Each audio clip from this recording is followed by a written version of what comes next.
your little dog?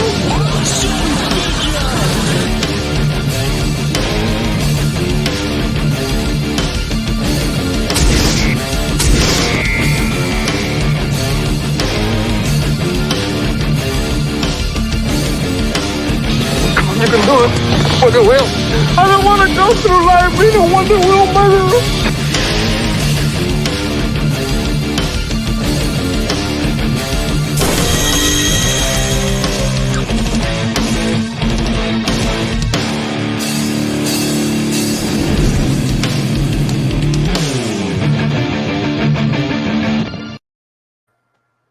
What's going on, everybody? It's a wonderful day in the pig neighborhood, a wonderful day to be a pig.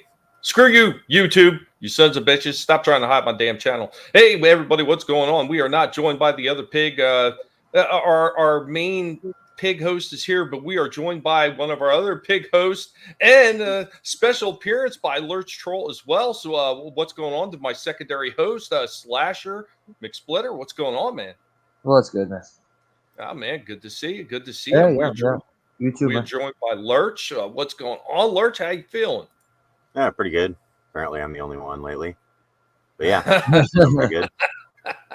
Life's actually, funny enough, been going pretty good for me, and then it starts getting crappy for everybody else. That's a bummer. I mean, other than like the overall country, but I just mean as my individual life goes, it's actually been pretty good. So you keep that positive thinking to yourself, man. You're going to bring us all down. But yeah, don't worry about bringing me down. I can't get any lower than I already am. So, well, at least you ain't so low that you say that, and then they push you through the ground. I'm probably in the ground already, just like friggin' neck up, like just up to my neck. Oh God, it's not going to be one of those creep show moments, is it? But yeah, Vinnie is at MegaCon this whole weekend, and we wish Vinnie well. We hope some things turn around, and he's able to get his book pushed. Maybe even get it published by one of the companies out there. I mean, that would be really nice for Vinnie. He definitely deserves it. But let's stop for a moment and let's say hi to everybody in the chat. What's going on, Chaos Hoy? First one that jumped in. The pigs are doing okay. Helmet's still got the little wheezing and coughing, but I'm actually working on another solution to help him. Turns out he may have some scarring on his lungs, or he might even be a little asthmatic. So we're looking into a solution for that, where he's going to wind up sucking fumes from a nebulizer, and hopefully that helps him out. Toy Mafia is in the house. What's up, Toy Mafia? Good to see you, man. Good to see you. I hope that you're doing well. Thank you for joining us. Papa Cotton in the house. What's up, Papa? Good to see you, man. Keely Chow also in the house. What's up, Keely? Oh, what's up, Keely? Bad Take Bojan also in the house. What's up, Bad Take Bojan? Good to see you guys. Remember to share the links out there. Let everybody know we're going. YouTube absolutely despise me. I am the most hated guinea pig on YouTube. And we are also joined by some Northern Cold Region representation by way of Steve. What's up, Steve? Hi. What up, man? Hey, Stig. Or Steve, however you say that. It's Steve. Okay. Yeah, but wasn't sure how to pronounce it. Yeah, one less E than Tommy used. I'm putting a little shit stain slide spin stuff on it. Come on, man, give me a break. But you greedy fucker, you spent all the E's. But we're going to get into it. We're going to talk about some fun stuff, and we're going to talk about toys while everybody else is sitting there whining about how their genitalia got caught in the car door. But I'm going to start off with something. Well, to be honest, it wasn't a car door. It was the sliding door at the grocery store. They got it caught in the automatic doors. Oh. Wrong toy stream. I want to start off with something old school. I don't know how many of you guys are going to remember these ones. These one came later on in this line of toys. Papa, you're going to know what it is, because just go ahead and you might as well just have a drink right now, buddy. We're going to get into something right here. It's old school, and it's Transformers. And welcome back, because we're getting ready to talk about some more G1 toys. So we have some of the throttle bots. We got Chase, we got Roll Bar, and we got Searchlight. These ones are super simple. They were based off the Decepticon Battle Chargers design. So they had the pull back motor, and they would just roll along just like the Battle Chargers did. Where they differ from the Battle Chargers, though, is these guys don't auto transform where the Battle Chargers did. These ones you actually had to transform yourself. Super simple design, the way that these ones transform.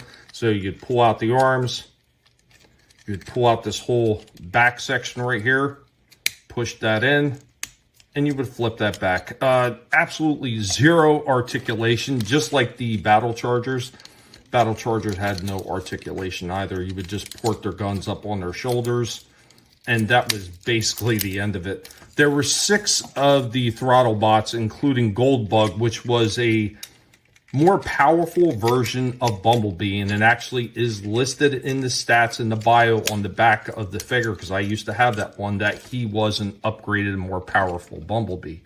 Super simple design, a way to army build for the Autobot side, because they had stopped making the regular mini cars. So they went for this much simpler design, and they cranked out a whole bunch of them with the exact same basic transformation and engineering.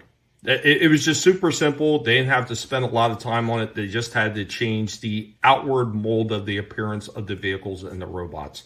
Anyway, guys, you remember the throttle bots from 19... The Transformers, more than meets the eye. The Transformers.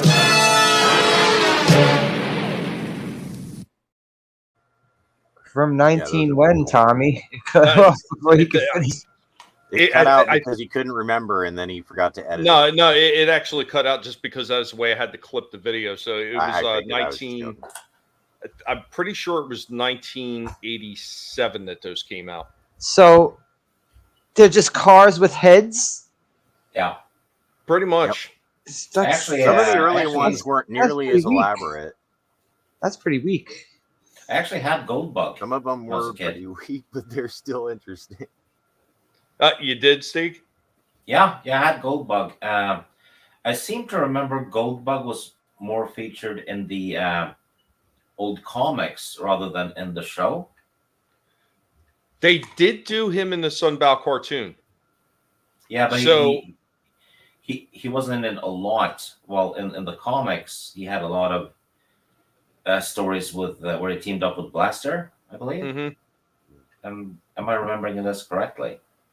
Probably. Well, no, the one guy who was doing the Marvel comics at the time, he really loved the character of Blaster, so he had a whole bunch of stories that he was basing right around Blaster and a few other characters. But yeah, like the guy loved Blaster, and he included Blaster in as many comics as he could.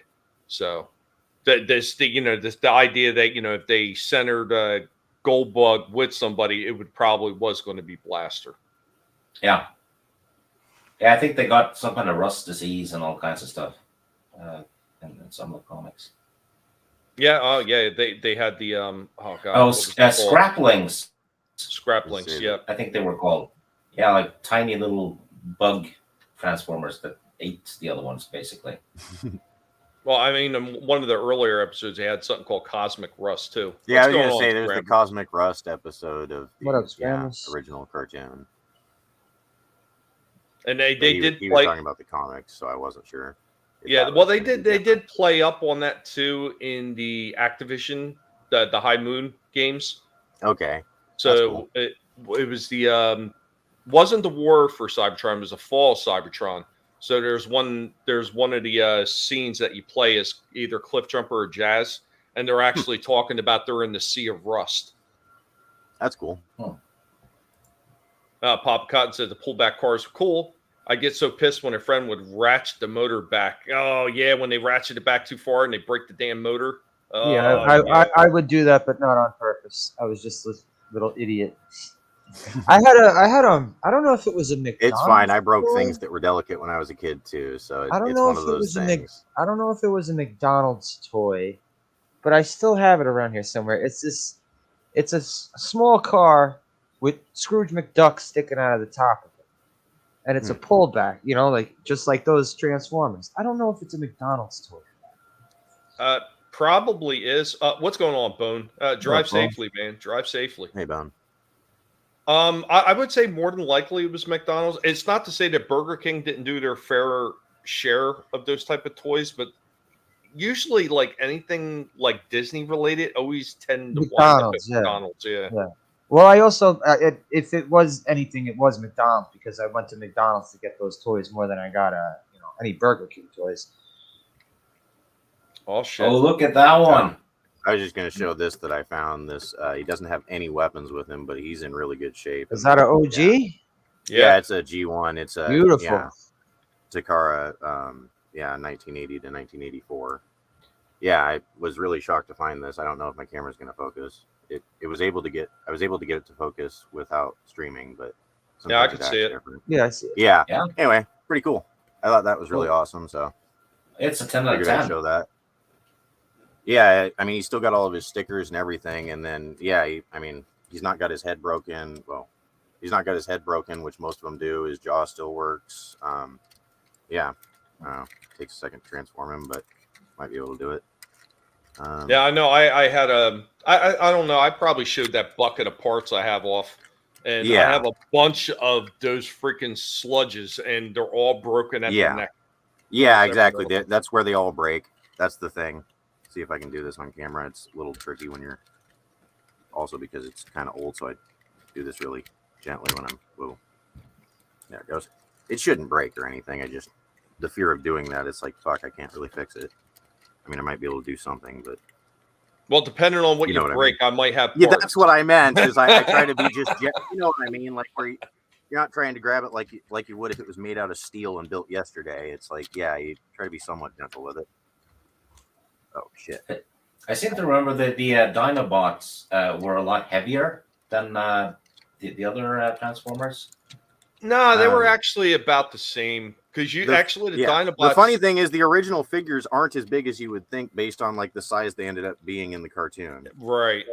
You would not. I would have thought this figure would have been a lot larger, but he's actually a fairly small figure, especially by modern standards. And then the die cast was either the chest or it was down in the waist.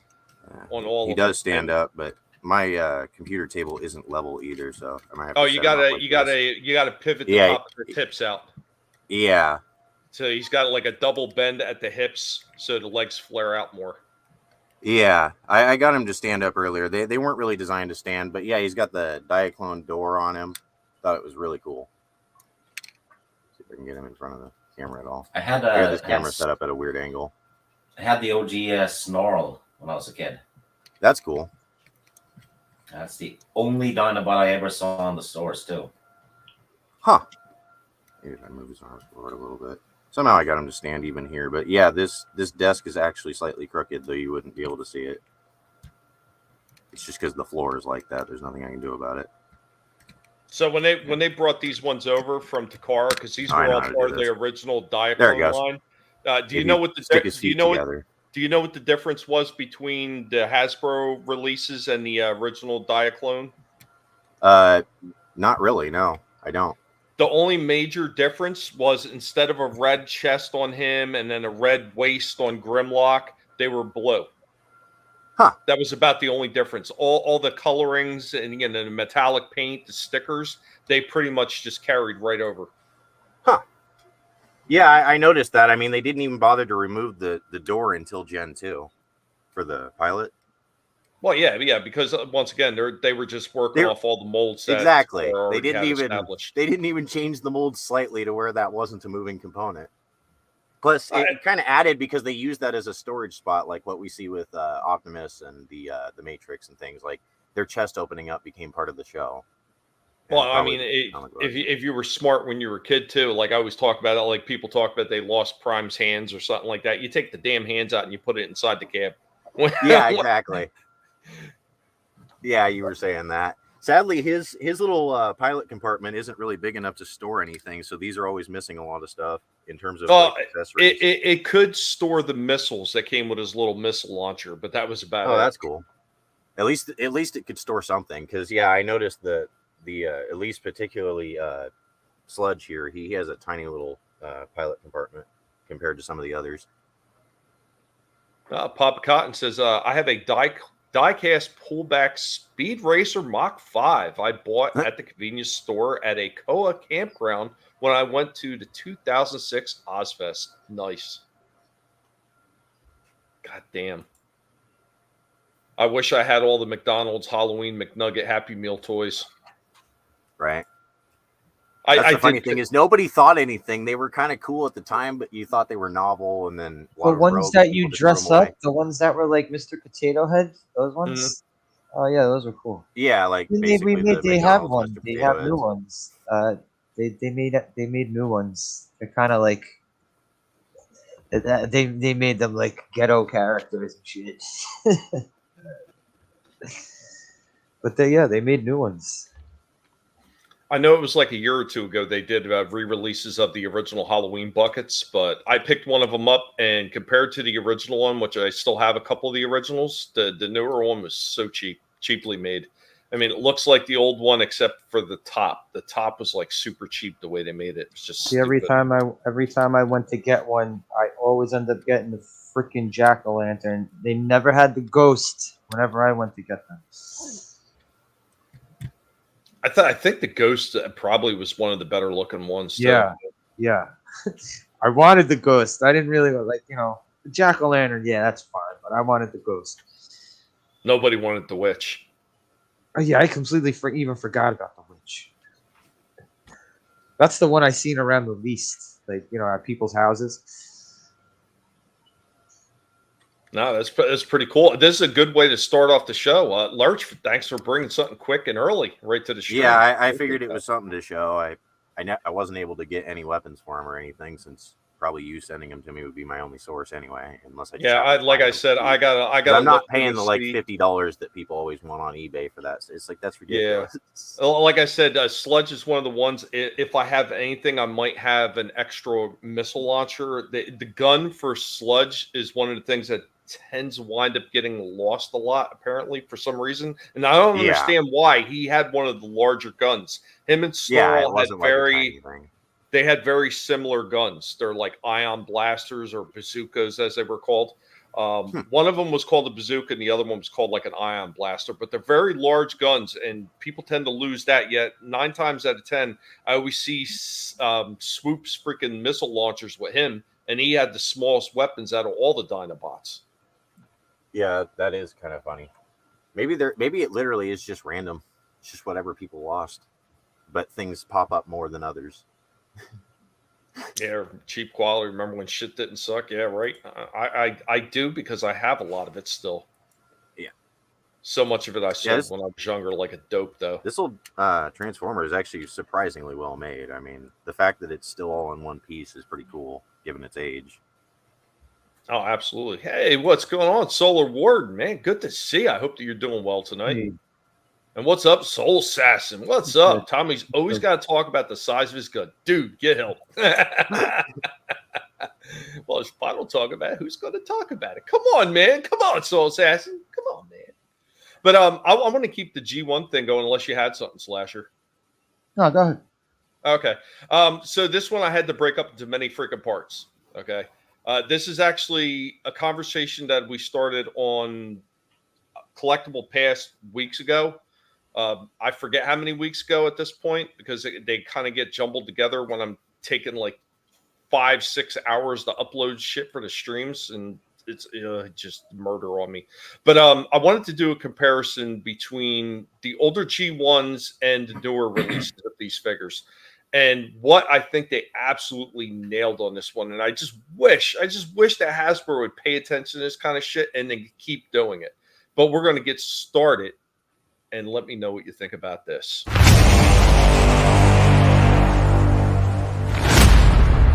Welcome back.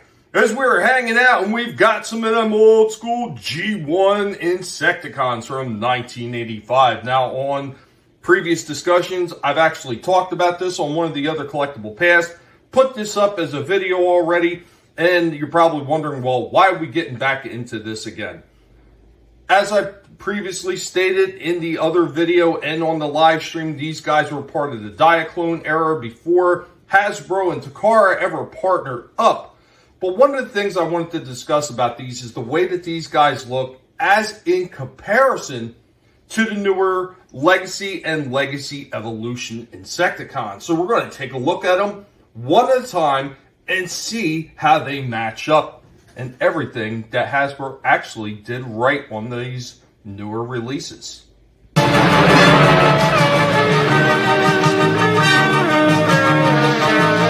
Transformers, more than meets the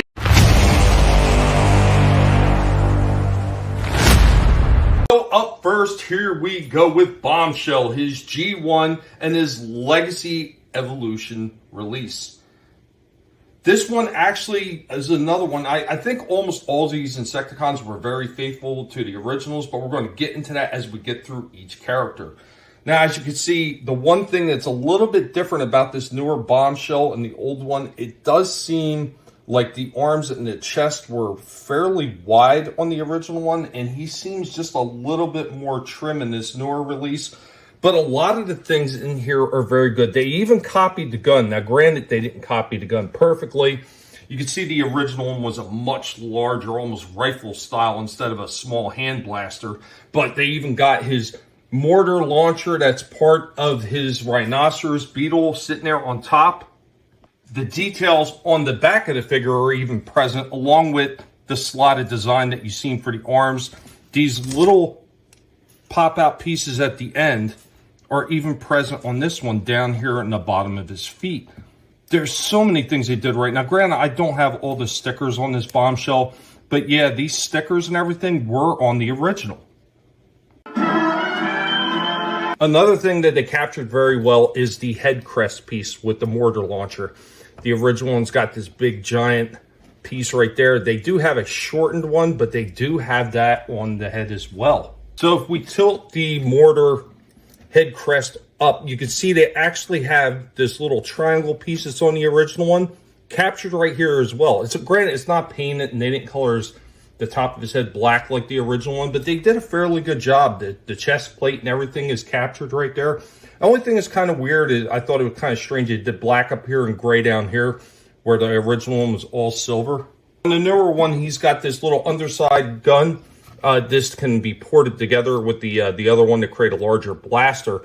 But this is a really nice attention to detail, because here we can see on the original one, he does have a little blaster on the end of his hand right there. And of course, with the insect legs popping out the top like this one, they captured that really well.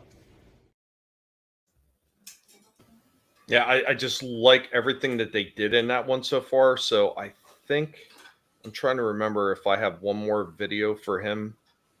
They kind of got jumbled together. Yeah, I have one more video for him, and then the guys, let me know what you think about it.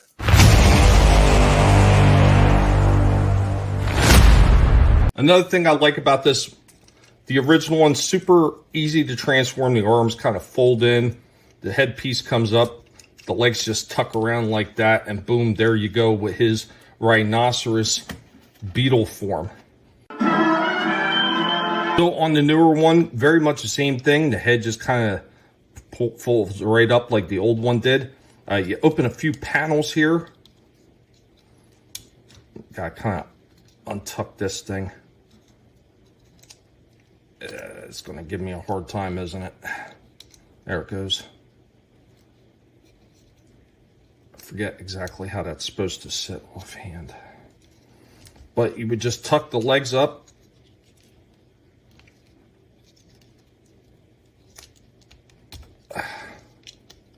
Just like that. You do the same thing on the other side. Pull this out.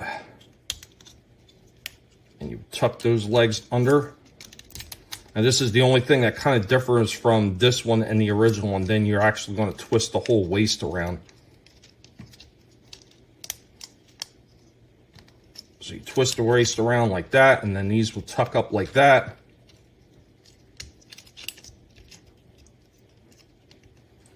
And these would close up, port. Wow, that's really tight.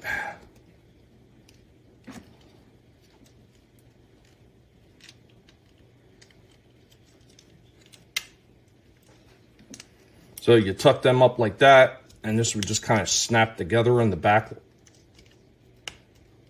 Yeah, work with me. That would just snap in like that, and then you're going to tuck the arms in. You tuck the arms under. There's a little port right here. After you fold his hands up, it just kind of snaps in place and locks that in. After you got that in place, then you can port the little gun arms back in, create the bottom end of his, which should be his insect legs. And then there you go with Bombshell, looking fairly accurate to his G1 counterpart. I think they did a fairly good job on it. Is it perfect?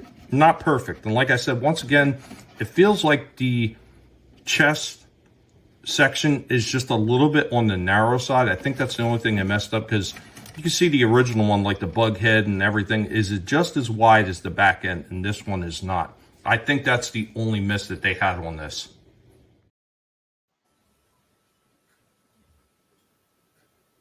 Yeah, those are cool. I think overall though they did a pretty damn good job. And like the one thing I wanted to go through the whole transformation like that, it's very intuitive. So if you're a fan of the original G1s and you have an original G1 toy, or you played when you were younger and you remember how it transformed, you could pick up these newer ones and just with a few extra steps, you would pretty much be able to transform this thing, because it works very similar. I love when they do stuff like that. It's great that they're able to add in extra articulation, extra this, extra that. But when you can pretty much just pick it up and like, oh, this transforms just like the old G1. That's some of the Sharkticons are designed like that too, and I thought that was cool, or whatever the other name for those things is. From the movie, the things that are in the pit. The toys. Sharkticons. Okay, I said it right. I was going to say I thought that's what they were called, but maybe they had another name because it says something else on the toy. But anyway, those I thought were cool because they're basically just kind of modernizing the G1s. Yes, Chaos Hoy. These were definitely a 9 out of 10. Like I said, there's a few misses on there. I wish the gun would have been bigger. I wish it just a little bit bigger. That's what she said. Yeah, right. I didn't like that it was like a hand blaster instead of like a big rifle like the original one had. That was the only thing I felt was like really off about this figure, besides the chest not being wide enough. But sadly, well, I wouldn't even say sadly. I would say this is probably like a happy note, really. Bombshell is technically the least perfect of the designs for the 3 Insecticons that they did in the newer releases. The other ones they look a lot better. The only thing I would say is when you get the kickback, his insect mode could have been done slightly better, but Trina's taken some time off. It's no worries. She knows that anytime she wants, she could stop in here and give me a hard time if she wants. It's just she beat up a bitch. It's been rough for a lot of us. A lot of us are having like issues and everything. So I mean, Trina, big hugs to you. I hope that you start feeling better and you feel better. Yeah, I hope that you be able to get back to doing what you love to do and screw all the haters. But I want to get into the other guys real quick, and we can get some more opinions. What you guys think, like overall, when we get through all of them, guys, let me know. You got to let me know what you think about this entire line that they did. I mean, I think it's spectacular.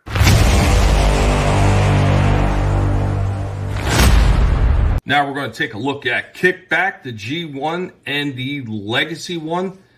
Once again, super simple transformation on the original one. You just kind of fold the wings back, turn the head around,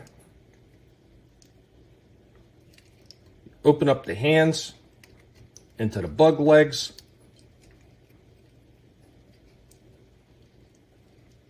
and then the legs would just kind of tilt up a little bit, and you pull out his grasshopper legs. Boom, there you go. The newer one is very similar again. So this hand tucks around, and the top half of the arm and the bottom half kind of split away from each other. forming the insect legs. These wings just go right back. Same thing, the head just turns around. And then these legs kind of tilt back like that. The toes get pushed up. And the insect legs come out and you just roll his little feet down.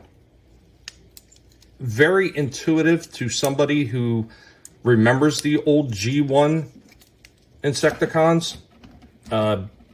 It doesn't look bad. I mean, it looks a little janky. It doesn't look as clean as the original one as a grasshopper, but it doesn't look horrible. Granted, I'm not trying to get the best pose on them right now. I'm just trying to show everybody how they did these, and they made it very much like the original ones. I can appreciate that.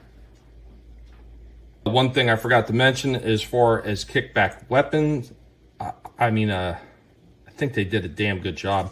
Looks very, very similar to the original one. I think they did a pretty stellar job in trying to capture the G1 aesthetic of his weapon. Yeah, those are definitely cool. I do like the old chrome-plated weapons, though. That was definitely a cool thing that they don't do on any of the new figure lines ever. Yeah, I know. And that's kind of like a double-edged sword to me. Sometimes I really wish they would, and then other times I'm kind of glad they don't, because we all know all that chrome wear that you wind up getting on the weapons themselves, because they're the first thing that always wear out. Well, yeah, because chrome pits and it wears out, and then also because it's plating, it can chip. But overall, the overall design of that one, really nice. I just wish they would have did something with the insect legs, because they seem too stumpy. So when they sit back, it doesn't seem like there's enough of an arch, enough of a kick, like an actual, arch up like a grasshopper would have in the back legs. I think that is the only thing they missed out, and that's why they look a little odd to me, because his legs really are like a half step away from looking like they're just straight back with just little skinny legs at the bottom. Yeah. It's a little bit too short. But I mean, the overall look at him, I thought was absolutely fantastic. Yeah, overall they look really good. That is the main thing that I was impressed by. Also, just the fact they tried to keep some, like you were saying, with certain Insecticons anyway. Some of them keeping true to their original transformation mode, and then changing maybe a few things, and then maybe making it a little bit different in certain spots. But other than that, being similar enough. Definitely nice. So we got the last one up now. In depending on what lore you're watching, if you're watching the Sunbow cartoon, Shrapnel was the leader of the Insecticons. If you read some of the comics, though, they almost insinuate that Bombshell is. Yet here's the funniest thing in the world: if you were to look up the original stats on the bios for the original figures, the little cards that they had, the stats, Kickback actually has the highest rank. So he was supposed to be, I guess, truly, and then the Sunbelt cartoon did something different, and that became in people's mind the way it's supposed to be, and then the comics did something different again. That's funny. Yeah, you got 3 different variants basically.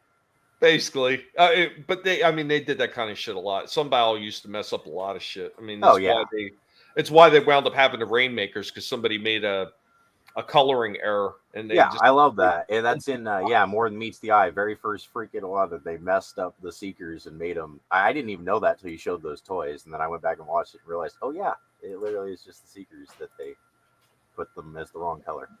Yeah, but I mean, at least they were smart enough to realize, okay, well, we made a mistake early on. Let's just use that mistake for creating, new characters. Like, I thought that was pretty smart. But let's go ahead. We're going to take a look at Shrapnel. So I got 2 clips left, and that'll complete this whole thing for the Insecticons. And guys out there, let me know what you think about it as well. Here we go.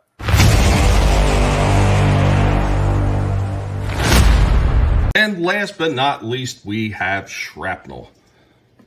Another one, I think they did a stellar job capturing the G1 weapon aesthetics. Like, this was done very well. This is almost beat for beat the exact same looking weapon. I think they did a phenomenal job on that.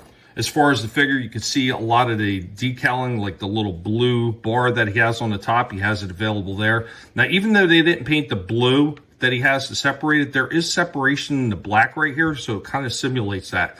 The original one does have a yellow sticker to go down there, but mine is missing on it. As far as the back end, he did have these side stickers as well. Once again, mine is kind of missing it. But it's the same thing. The legs are folded up in the back, just like on the original one. I think they did a damn good job, once again, capturing this. And the same thing with Bombshell. So he's got these little gun things on the bottom, which is supposed to be his wheels when he's in insect mode. So this guy's got extra guns that pour on the bottom that simulate the guns that the original one had. And the face on this newer one. I think they did a damn good job capturing the original one while also giving it a little bit of that cartoon vibe. Really well done.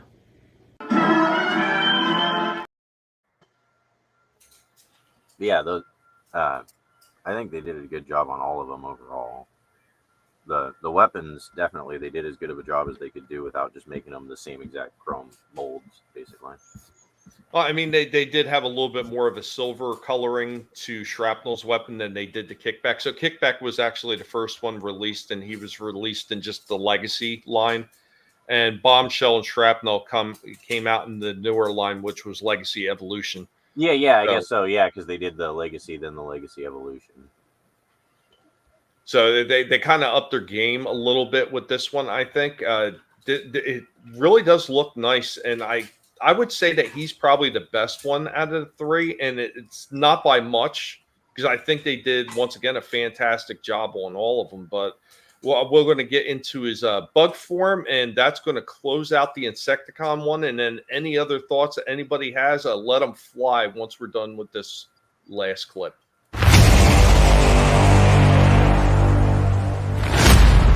Much like the original one, you're going to rotate that waist around.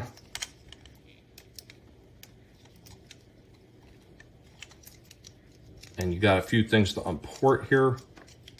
So you got a port there, a port there. Kind of roll these out of the way.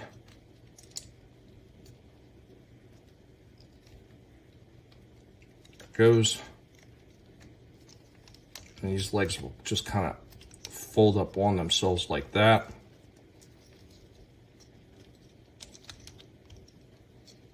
Same thing with the other side. So, I mean, very similar, very similar. I mean, if you were a G1 fan, you could probably get this like no problem. That folds up like that. Same thing with this side, folds up a little bit and then tucks in the back. And then these will just port up together.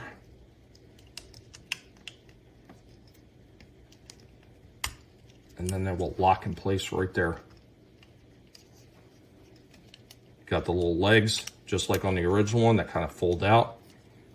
These arms, though, there isn't a lot that you do with them. They just kind of port right in the side. Just like that. Which is very much, again, like the original one, since his arms are just alongside, just straight. Capturing the G1 aesthetic, I think, perfectly on this one. I think it looks great. He's a little bit bulky in the back end, more so than the original one, but that's all right. I think it looks fantastic. I think they did a hell of a job on this one, capturing it, even with his feet sitting straight out on the newer release. Incredible job, I think, that they did on these. There we go. Now you can see his feet. But guys, what do you think? I think that they did these ones perfectly, and I really hope moving forward they do more like this, where they capture that G1 aesthetic while giving us a more modern update. The Transformers, more than meets the eye. The Transformers.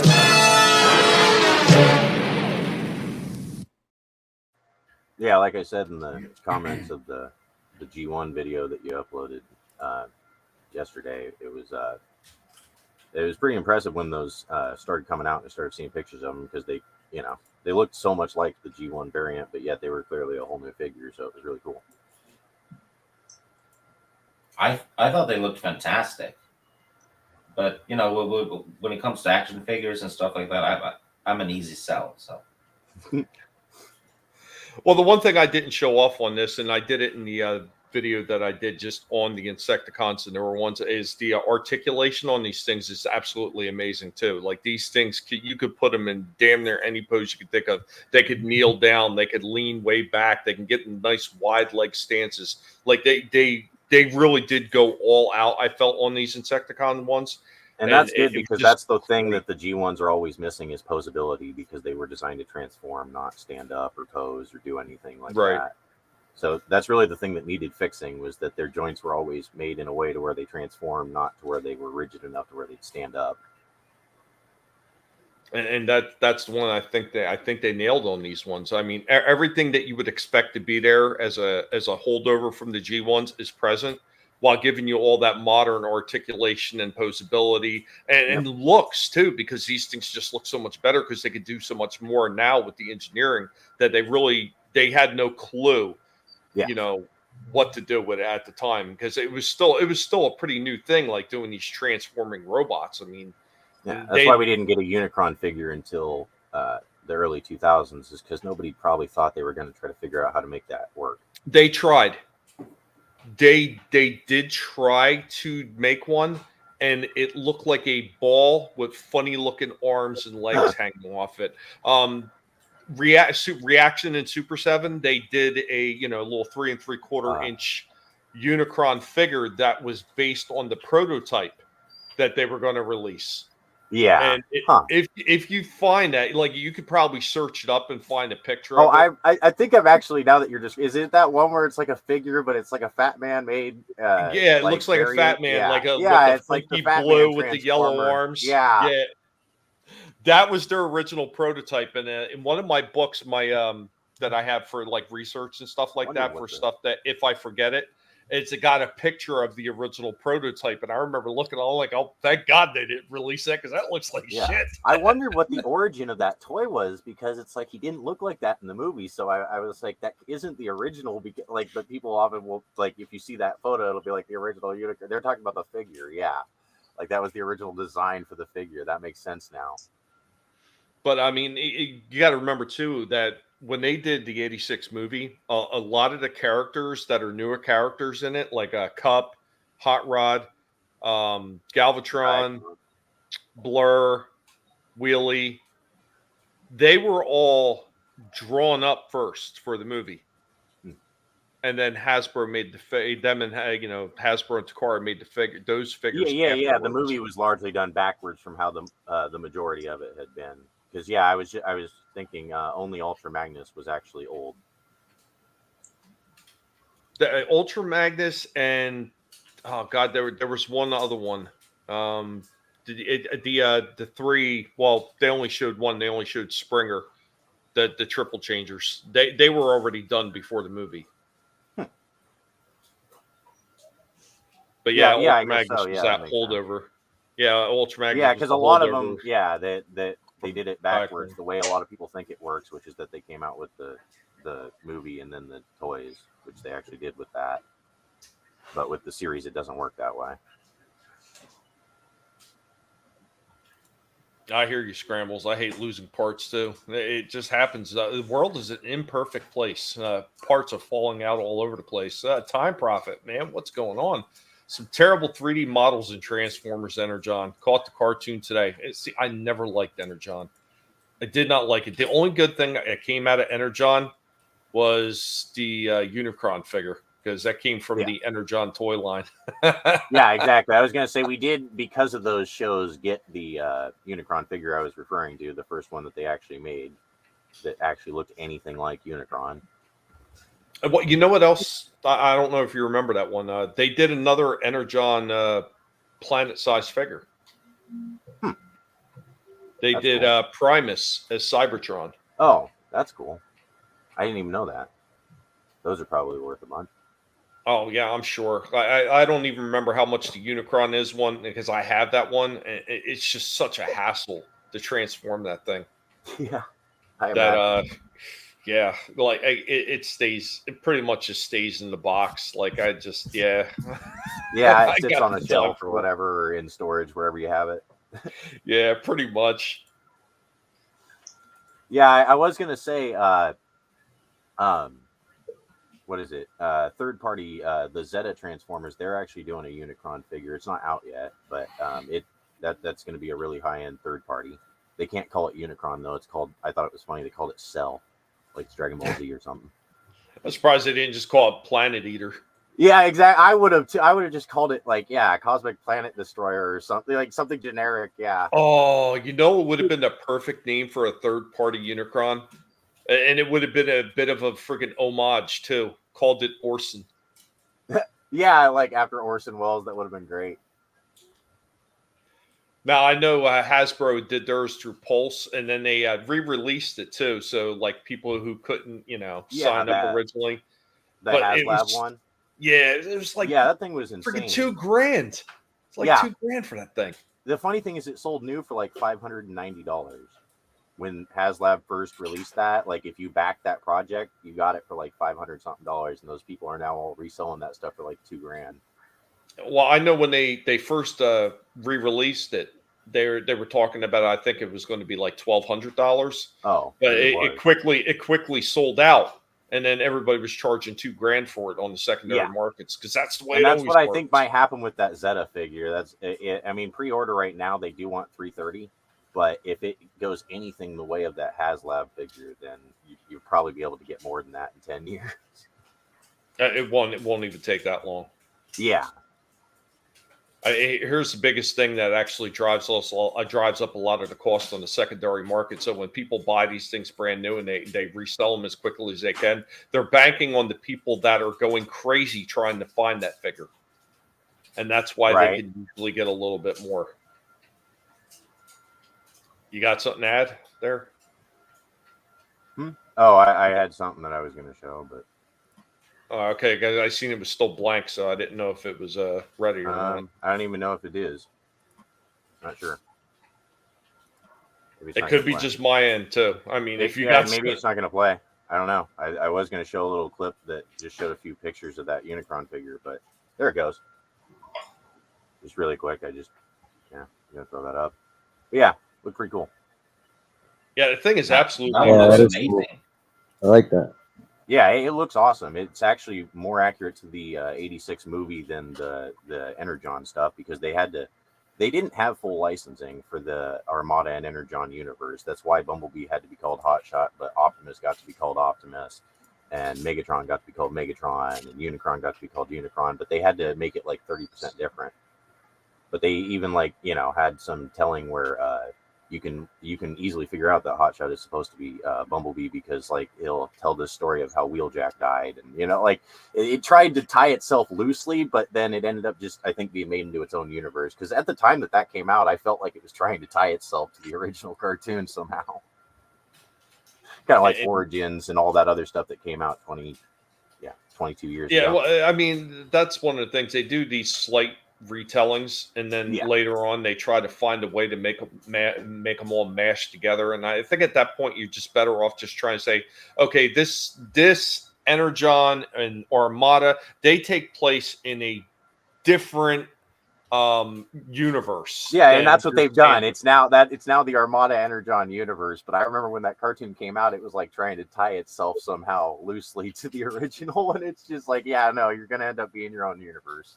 No, I mean, even Beast Wars tied itself to the original one ever so loosely, but they did it smart. They didn't try to really anchor everything down. They just kind of loosely based some stuff into the G1 continuity. Huh. I always thought that Beast Wars tried to stand on its own, and that was one of its issues also, was that it is so different from G1. I don't know, it has a completely different aesthetic, and even though it's the same general concept, I guess, they're not mechanized machines or whatever. They're mechanized machines imitating organic life. It definitely changed up a lot of it. And then, I don't know. I guess overall it is very similar. Yeah, that was another one I talked about ever so briefly. I think it was on one of the trivias that I had. They had no faith in that series originally, and that's why That's why they put it all labeled I under was a Kenner. kid when that came out, and I didn't really like it that much. Like, and I was the intended audience, so And, you know, for most people though, it did revive the brand a bit after that disastrous Generation 2. yeah. Gen It, 2, it, the short-lived, never mentioned. I also yeah, picked up that slag figure that is Gen 2, where they just literally painted him green instead of having him be the silver, and that's like the only yeah. difference. Well, they had a few different ones. I know they did a Grimlock in blue during Generation 2, and it's usually a difficult one to find. Yeah, I mean, the toys maybe were something just because they are. It was such a short-lived generation, so they didn't probably make the toys for very long. Well, they had plans to do a few more of the G2. You know, in G2 they had plans to do a few more of the old G1s recolored. They had another one where they were going to do Grimlock in like a weird yellow tiger stripe look. That would have been interesting. I mean, it would have been cool to, see something like that. I mean, because I don't think that was Grimlock even in Beast Wars. They Did they like? they had I mean, they like had as a they revive, had because one none that of them I were think, really themselves. Because yeah, Optimus they was had one that was Primal called Dinobot, and I think he was supposed to be loosely based off Grimlock, Yeah. but it wasn't really Grimlock. But yeah, that would have been cool because they would have kind of fit in a little, like, even because they were designed to be like these things. In the original show, it was supposed to be that they were like designed to be imitations of dinosaurs, even though they weren't living in that time period. And then, when they went to that, they kind of lost their chance there to do something with that, where you have like reoccurring characters that would fit more into that setting anyway. Now, Time Prophet, he had lost his Darth Vader lightsaber, but it turned up 3 weeks ago. Jesus. You talking about the little 3 3/4 Time Prophet? Jesus. Getting cocaine is a hell of a drug. You're damn right it is. Let's see. Where is he? There he is. Cocaine's a hell of a drug. You better believe it is. But that's most of what I have. I do have something for the Exodus show, but I do have a few other things that I popped up from our freaking Pulse emails that I always get from Hasbro. So they got a few things coming out as far as X-Men. So they've already done the X-Men 97, but they've got more of them coming out now. So they got Cyclops, Magneto, Executioner, Goblin Queen, Nightcrawler, and Jean Grey. These ones look pretty damn good. I like what they're doing with this stuff. These X-Men 97 figures are just fantastic looking. Yeah, they do look good. I want to see a Mr. Sinister. Oh, don't worry. We got you covered. There's the also the Marvel Legends. So they have these live adaptations. It is cool to see people referencing the cartoon that basically inspired those live adaptations. Because I mean, I know the comics existed, but a lot of people saw the cartoon. It's an inevitability. Oh yeah, a lot of people were introduced to X-Men through the cartoon. I was. That's what I mean. Is I know there are tons of people that like I only ever read comics because I thought the cartoon was cool. Like it's a lot of people, it may work backwards, but there's a lot of people that when you're really young, I don't know, it's just easier to get into something because you thought the cartoon was cool, and then you start reading the actual material. It's what people hoped with Lord of the Rings, but it never happens. They just What's up, Monotony? Oh, you lost the red end of the saber, the Darth Vader. Oh, okay, the 10-inch ones. Nice. Yeah, they are pretty glorious. And what's going on, Tony, man? Happy birthday, buddy. Happy birthday. Oh, happy birthday. Happy birthday. Happy birthday, Tony. I didn't realize it was his birthday. Not everybody's having birthdays. But these ones look pretty cool. I dig what they did with the Cyclops. They actually give him a couple different heads, and they give him the eyeglass too. I like that. It's pretty sharp. They also had Emma Frost. She's on discount, so she's marked down to $16.22. It's a pretty nice looking figure too. Yeah, they could have did a face better. I think they could have did her face a lot better. So they got Mystique from the 90s animated, and then they've got this astonishing X-Men Cyclops. Go ahead, Lurch. Oh, I was going to say for molds, these are very impressive. I mean, they're not 3D printed. They're never going to be that amazing in likeness. I mean, for a mold, just to get it to even look not crappy is amazing to me. Because a lot of times they just look. You remember like all the old Kenner toys and stuff. They didn't really look like the things they were supposed to look like. Yeah. Nobody can ever tell me that Luke Skywalker, Han Solo, and a lot of those other ones look like the original characters. I mean, hell, the original Han Solo, I still have my early bird one, but the head had coming off. His head is super large on the original one. Like he had this big bowling ball head. Original bobblehead. Funko Pop before Funko Pop. Right? But I'm always amazed by these modern molds. They're almost like each component was printed, but it wasn't. It was molded, so it's pretty impressive. I think they're absolutely fantastic. You said there's a Mr. Sinister one? You said there is. I'm going to get to it, but I thought Steve had said something too. No. Oh, okay. So as I scroll through these, there's the Jean Grey for the 90s animated, which is slightly different than this one from the 97. So they have a 97, and then they have the animated versions that they're doing as well. So they're finding ways to expand this and give more people what they want. And then here you go, Slasher. Since you asked, we've got Storm, we got Mr. Sinister, 90s versions. I'm kind of not digging the cape. The cape on that Mr. Sinister, I don't know. Storm's hair looks a bit. Yeah, the cape is definitely interesting.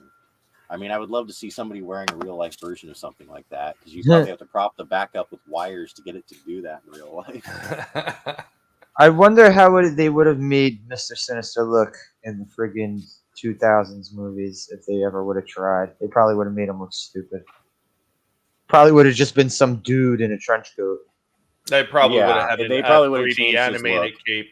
I think a 3D animated cape is probably what they would have did. Yeah. Well, remember what they did to like Deadpool in the X-Men Origins thing? That's what I assume they would have done. They would have just changed. Yeah, probably. That would be so horrible. Yeah. Well, that's what they often did back then, though. If they couldn't figure out a way to make it look good, they just would, okay, well, let's just remake that character. Just label it a stupid character or whatever when the fans ask, and we'll just remake that character. That's just what they used to do. I mean, they still do that sometimes, but... Yeah, Steve pointed out the hair on Storm does look a little Too much. I like the changeable hands with the lightning. That's cool. I like that. What was you saying, Steve? I said the hair is too much volume. It's like she has like a lion's mane instead of hair. Does that make sense? Yeah. Oh, well, that's more of an 80s style hair, with all the hairspray and stuff. Yeah, exactly. It's definitely 80s poofy hair attempting to be depicted. Well, the first Storm figure they had, she had hair like that, and like you couldn't move her neck because the hair was attached to, like, it went so far down her back that it was attached, and you couldn't move her head, so that way that, like, there was a button on the back that you press and the lightning bolt on her chest lit up and her eyes lit up. So they that could was use a soft rubber to get around that. They sacrificed the neck articulation so they could have the lightning effect. Yeah, and if they just put a different softer rubber into the mold, they could probably get hair that was pliable to where it moved. Now, I'm pretty sure this one probably is a softer one and probably has some movement. I mean, I doubt they would have screwed it up that bad because they've been doing a pretty good job with the G.I. Joes, even with some of the ones with longer hair or so.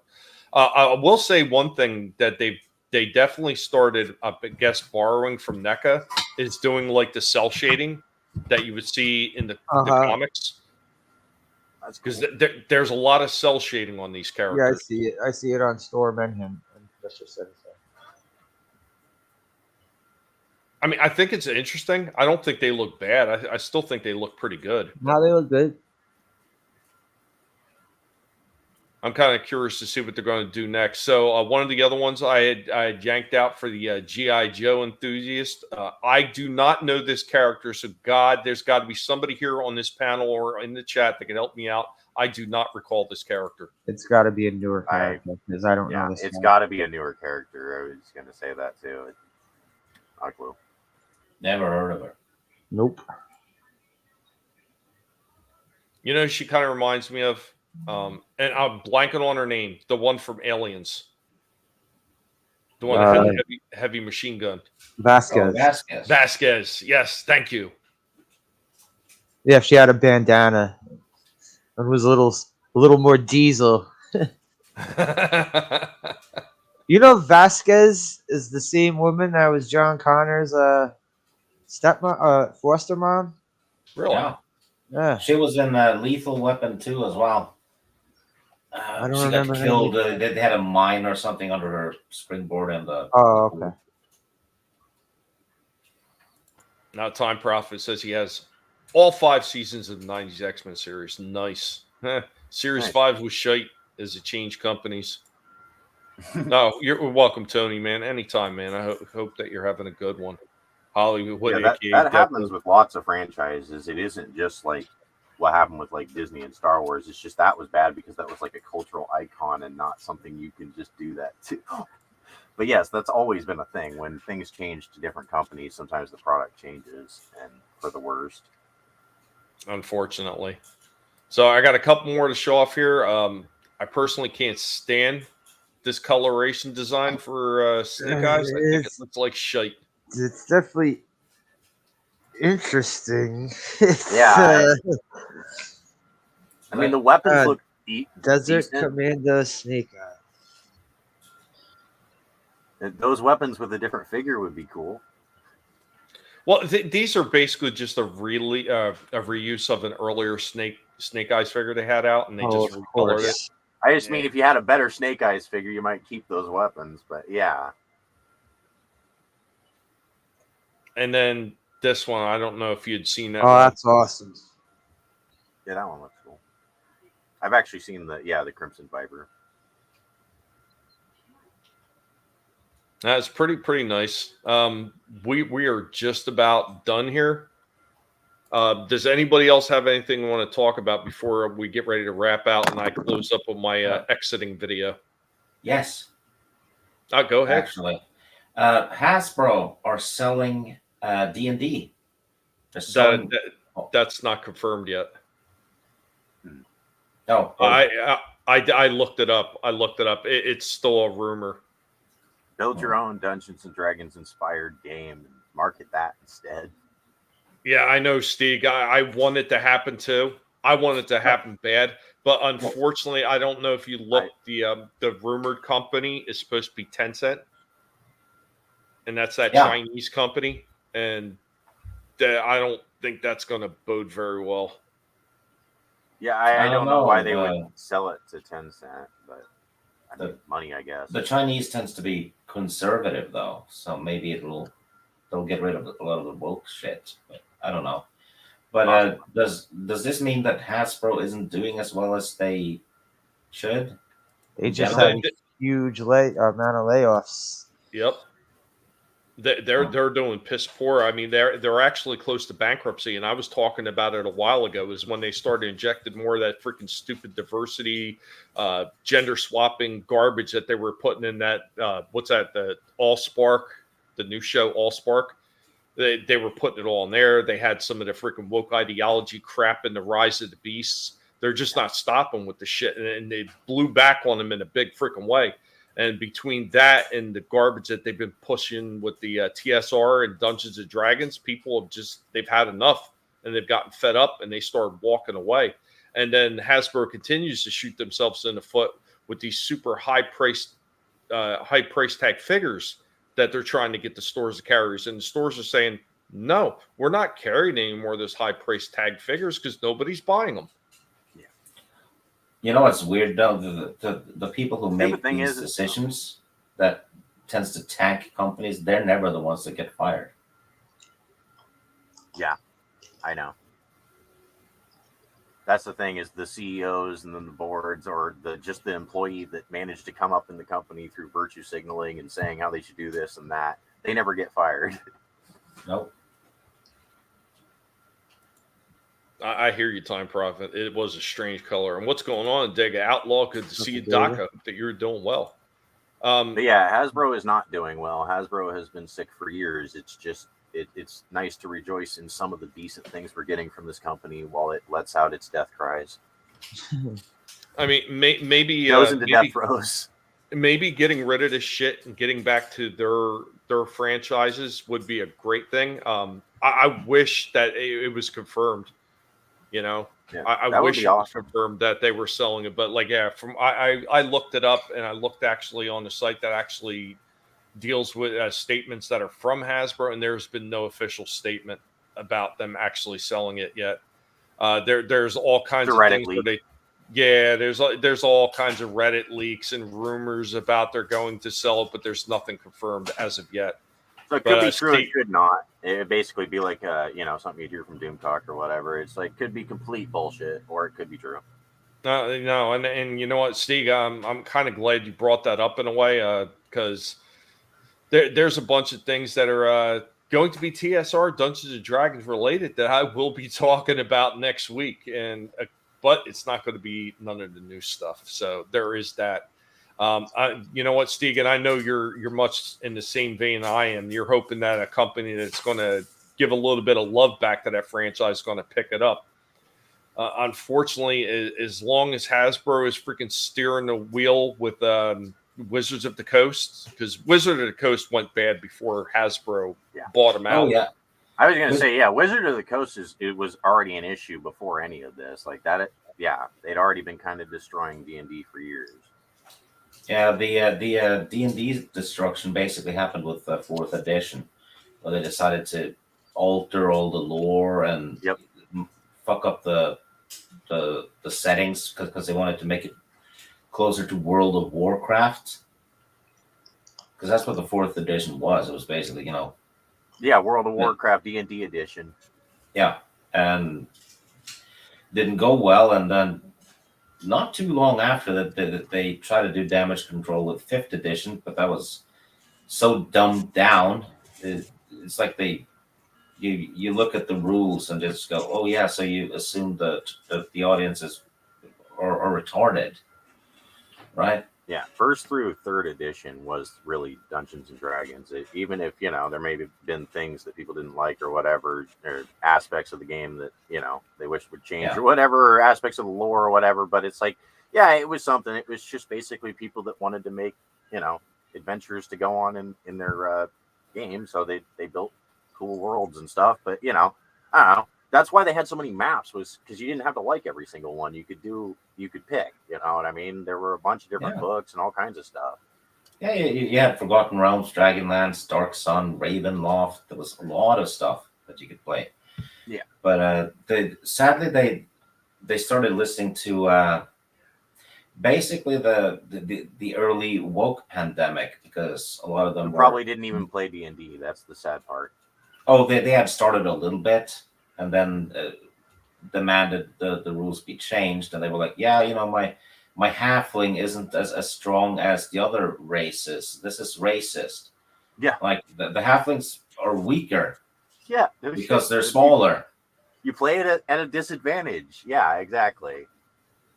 Or at least in terms of physical strength. Yeah. Yeah, but they had a bonus to their armor class because they're smaller targets, and then exactly. You were supposed to pick that based on different give and takes. Yeah, and if you wanted to play a halfling fighter, make do. Yeah, I'm sure somebody probably had a boss halfling at some point that made it through the whole game no problem. But and rather than on the character sheet, it said you could pick gender too. Just put whatever gender you fucking want. You don't have to virtue signal 69 genders. We don't need to hear about your 32 flavors of genders, right? Yeah. What's up, Frankie? What's up, Frank?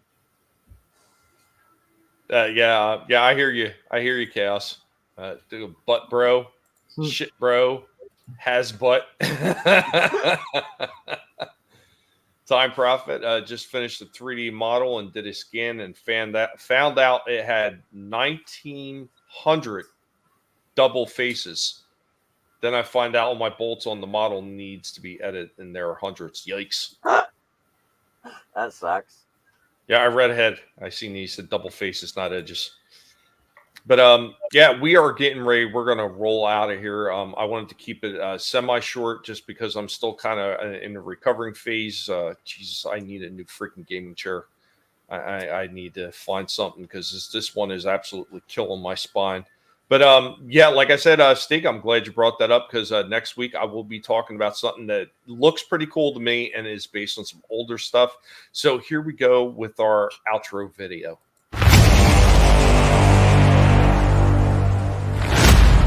And of course, as I've talked about already, we're going to be looking at these guys in the coming weeks, and probably more than likely next week on Collectable Past when we have a full show and Vinnie is back. Wish Vinnie luck going to MegaCon. Hopefully he can make some connections and do some wonders for all those amazing comics that he's making. Maybe get them published other places and maybe get his name a little bit more well known out there. But we have from Legacy Evolution, we have Medics. We will get into discussion about where this character came from and why Wiki should never be trusted with anything that they say. And of course, we're going to be taking a look at the Dungeons and Dragons figures that I picked up from that old 80s cartoon.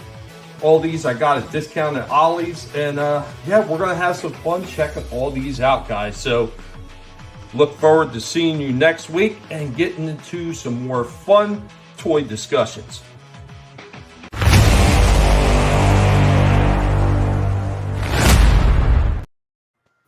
Frankie says, did anyone say Hasbro? There are only two genders, and that's the end of it. I don't count all the bullshit the woke made. I hear you. Yeah, exactly. I hear you.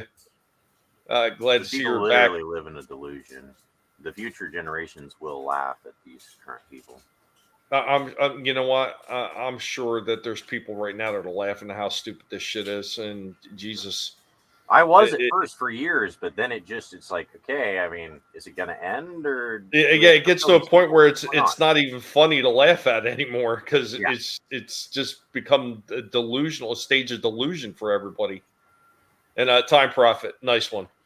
Glad to see you are back. Mind the pun. Used to love Dungeons and Dragons. Yeah, I wish I could have found more of these, but that was unfortunately all my Ollies had. Yeah, poor D&D.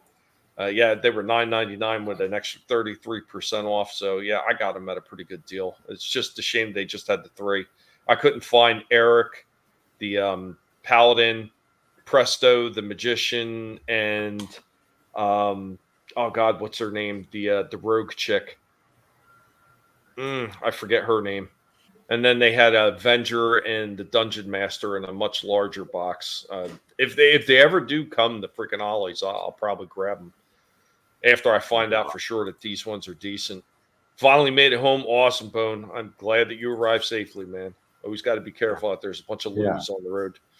Yeah, exactly. Doesn't have to be your fault. But yeah, that is all we have for this one. Like I said, I knew it was going to be a short one to begin with, but I am going to hand this over to my panelists. They are going to let you know what they're up to and where you can find them. So let's kick it off with... And that all day long, my foot up a dog's ass. Just bang, bang, bang up his ass. That's my pleasure. Yeah. Thanks for letting me come through. I ain't doing nothing. Just not doing anything this weekend, or I don't know. Maybe next week I'll be doing the movie review for I Come in Peace. But yeah, thanks for letting me chill, man. No, anytime, Slasher, anytime. Like I said over and over again, man, you take your time. I know what it's like, and it sucks. It sucks. It's hard to get up here sometimes to just hang out and have fun when you're freaking miserable with pain. It just blows. I hear you, Cass. That's what happens when talentless hacks make stuff instead of fans. You're damn right. Go to pieces. But thanks for hanging out with us, Slasher. Always appreciate it, man. It's always a blast talking to you. Yeah, we're going to pass it on over to... Shitter was full! merch. I really just kind of make either at this point toy reviews or video game footage. I'll try to get some more videos uploaded. Try to have some more content. Other than that, yeah, I don't really do much. Not what you come and you hang out with everybody, and sometimes Yeah, I hanging just out. enjoy interaction. Got to have some in this world, and it's good to interact with normal people again. Well, Less and less of normal those can these be days. speculative for some Well, of what us. used to be normal, I guess. I don't know. You know what I mean? Like No, people I had their do. own interests or whatever. But yeah, Hey, there's man, always been a good. There's always a good crowd. I appreciate you coming and hanging out with us too. Guys, remember, I always post everybody's links down in the description below. You can find usually everybody's links down there. And I know Lurch is sitting down there as well as Slashers. I'm pretty sure Steve is still down there as well. And did you have anything else that you want to say, Lurch? No, I think that's it. Okay, cool. Thanks for hanging out with us, man. Yeah, thanks for having me. All right, let's pass it on over to Steve. Cocaine's a hell of a drug. Hi. What do you want me to say? I don't have a YouTube channel. I know. But is there anything upcoming? Anything with Mara coming? Well, next week, Mara and I are doing another one of those. What's it called? The good, the fun, and the weird, which is basically we talk about good and weird news and fucked up news instead of whining about bad news. So, which is Awesome. fun. I gotta wind up putting Mara's channel down underneath your name, so when people go through the freaking channel list, they can actually find her, since that's where you're usually at.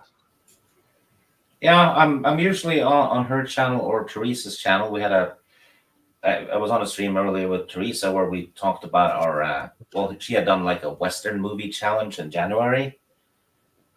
So we talked about the Westerns we had watched, which was great fun.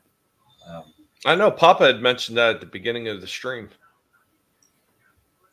Yeah, he was in the chat, and sometimes I'm on your channel, and that's pretty much it now. No, still appreciate you taking the time to come and hang out with us, Steve. Oh, I absolutely love to be on these toy streams because it's so much fun to get to see those old toys and all that, and you and the panelists and Vinnie, you know a lot about it, so it's also very educational. So entertaining and educational. That's pretty. Well, we try to do the best that we can here, and I know some of the videos I put up today were a little bit lackluster because I just literally this week I could not sit at the computer for hours and make the video the way I wanted to. I just physically couldn't do it, so unfortunately. But no, appreciate you coming and hanging out with us. Curtis, what's up? Curtis, man. Curtis is coming in, dropping everybody's links in the chat. Thank you, Curtis, man. Coming in clutch. Seen that movie? And get a great movie quote. DJ Ronnie G, what's going on, man? I hope that you were doing well. Speaking of seeing DJ Ronnie G, I'm going to probably have to be going out in the next hour or so and bringing the turtle in because I know the temperature's getting ready to drop again down here. Jesus, this has not been typical Florida weather.